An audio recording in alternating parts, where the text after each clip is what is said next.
ఈ రోజుకి కూడా నేను చెప్తా ఉన్నా, ఓడిపోయాం పర్వాలా, ప్రతిపక్షంలో కూర్చొని ఉండం అది పర్వాలా, మళ్ళీ రీలు వెనక్కి తిరిగి మళ్ళీ అదే రోజుకు మళ్ళీ తిరిగి వెళ్ళి కనీసం ఇలా జరుగుతుందని తెలుసు కదా ఇప్పుడు ఎలా చెప్తావు అని చెప్తే మళ్ళీ ఆ రోజు వచ్చినప్పుడు ఇదే విధంగానే మళ్ళీ చెప్తా. ఎందుకనంటే రాజకీయాలలో విలువలు విశ్వసనీయత అన్న పదానికి అర్థం అదే.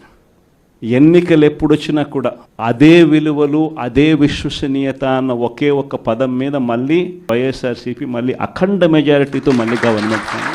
కానీ ఈసారి ఫామ్ చేసినప్పుడు మాత్రం ప్రజలకు చంద్రబాబు నాయుడు నైజం పూర్తిగా అర్థమైపోతుంది కాబట్టి మనల్ని మళ్ళీ 30 ఏళ్ళు అక్కడే కూర్చోబెట్టే విధంగా కూడా ప్రజలు ఖచ్చితంగా అడుగులు వేస్తారన్న నమ్మకం నాకు ఉంది. ఎందుకంటే ఈరోజు ఒకవైపున ఇచ్చిన హామీలన్నీ కూడా పక్కకి వెళ్ళిపోవడం అన్నది ఒక ఆస్పెక్ట్ అయితే, రెండో ఆస్పెక్ట్ ఏమిటి అని అంటే ప్రతి వ్యవస్థ నిర్వీర్యం అయిపోయింది. కేవలం చంద్రబాబు నాయుడు గారి ప్రభుత్వం రాక మునుపు మన ప్రభుత్వం ఉంది. మళ్ళీ మన ప్రభుత్వంలో ఎలా ప్రతిదీ కూడా ఎలా పగడ్బందీగా ఎలా జరిగింది, చంద్రబాబు నాయుడు ఎందుకు చేయలేకపోతున్నాడు?